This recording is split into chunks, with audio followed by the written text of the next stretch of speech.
Before I give my presentation, I'm really happy that you guys all could come. Really excited for the turnout of our first Autotech C-Bus event.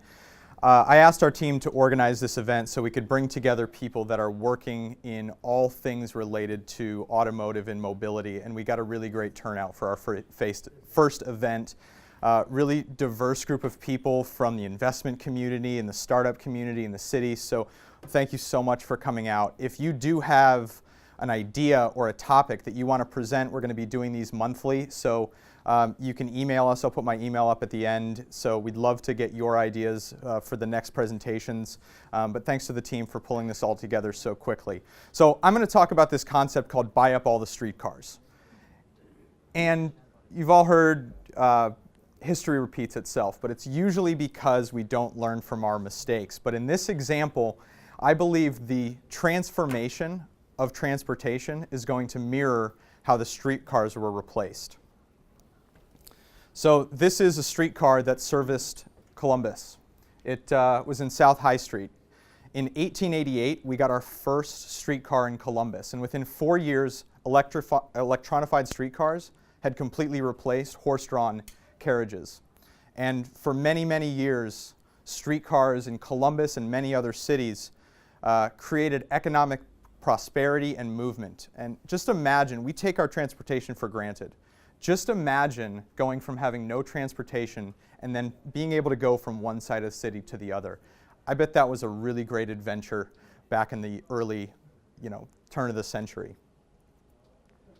And, for many, many years, streetcars were the primary form of public transportation in our urban centers. But by 1920, about half of these companies were bankrupt. And some operated in one city, some operated in multiple cities, but they really struggled. And then in 1935, there was some policy enacted that prevented these railcar companies from being both transportation companies and producers of electricity. And so when you took away that economic portion of their business that said you can produce electricity and you can run this transportation service, the businesses just didn't work anymore. And so between the 30s and the 50s, these companies were purchased, some continued to operate, many of them were shut down. But then there was a conspiracy theory, at least, and many people believed that companies like GM, companies in the oil and rubber industry, colluded together to force Americans to be dependent on automotive transportation and individual cars. And what happened was the rail cars that were pulled up were replaced with motor buses, and it created a demand for individual transportation. Now, is that a crime or is that disruption? Well, I believe it was disruption. And the courts ultimately actually prosecuted the companies, but the judge that was responsible for handing down the sentence didn't really believe they did anything wrong. And so GM ultimately paid a $5,000 fine, and one individual paid a $1 fine. So it was quite a slap on the wrist. The similarity between how the rail cars were replaced and how we're going to get to this next generation of transportation, I believe it's going to be very similar. And that's why I say it's buy up all the streetcars. And I think what needs to happen is that we need to buy up all the disconnected cars. So we talk a lot about autonomous vehicles because that's really cool, and it's going to be here before we know it. But the delta of when we get self-driving cars is about 10 years. Could be 2020, it could be 2030. But connected cars are here today. Most of the vehicles being sold have telematics in them. It's a Verizon connection that is sending data back to the automaker. They may not allow you to use that data connection, but they're using it for their own purposes. One example of how connected car data is being used. GM is taking their fleet of connected vehicles and taking the data captured from the windshield wipers, and they're selling that data to the Weather Channel to provide the Weather Channel with the most accurate real-time information about where weather is falling. And that is just scraping the surface at the value of the data out of these vehicles.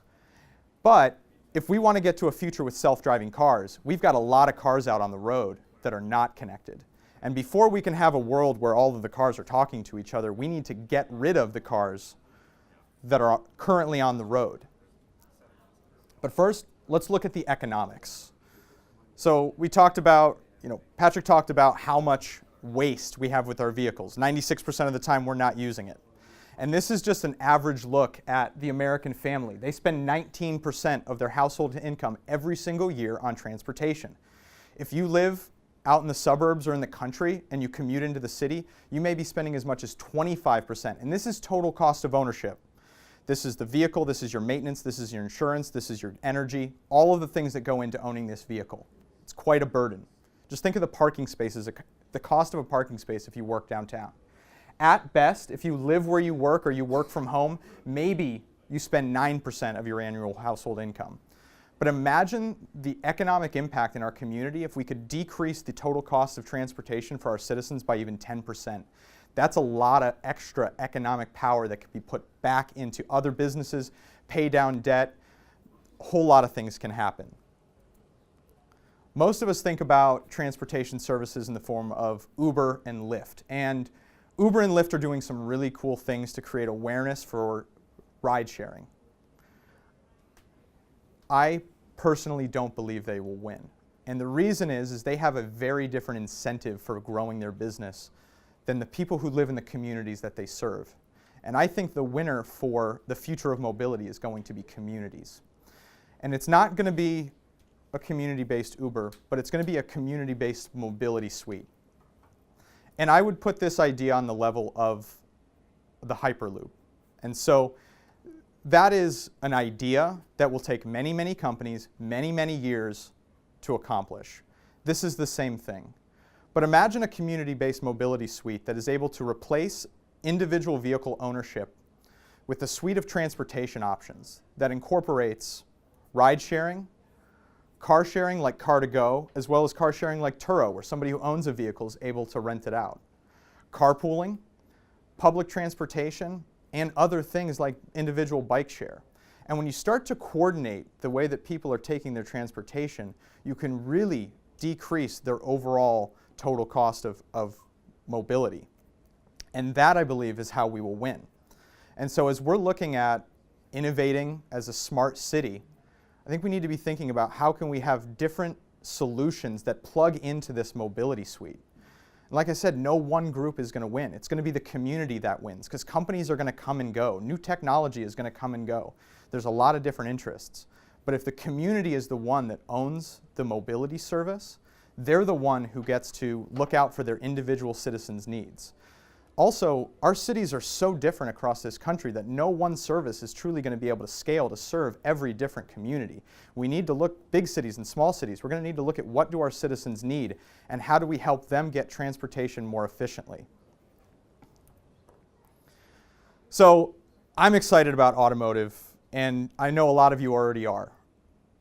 But if you weren't already, you should be excited by the fact that over the next 10 years, there is going to be $100 billion markets created within the automotive and transportation industry.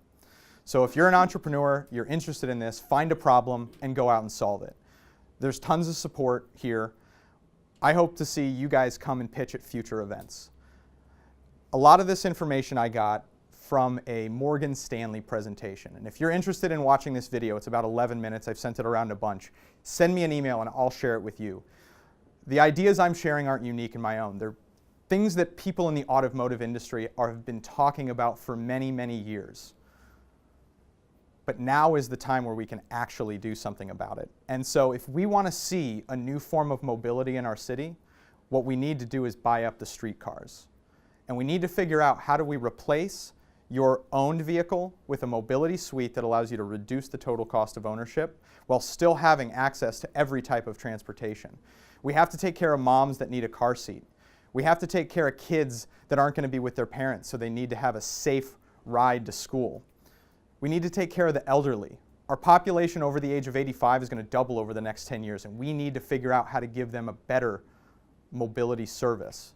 Because mobility really is life. That's how we're going to meet new people. That's how we're going to get to new parts of town.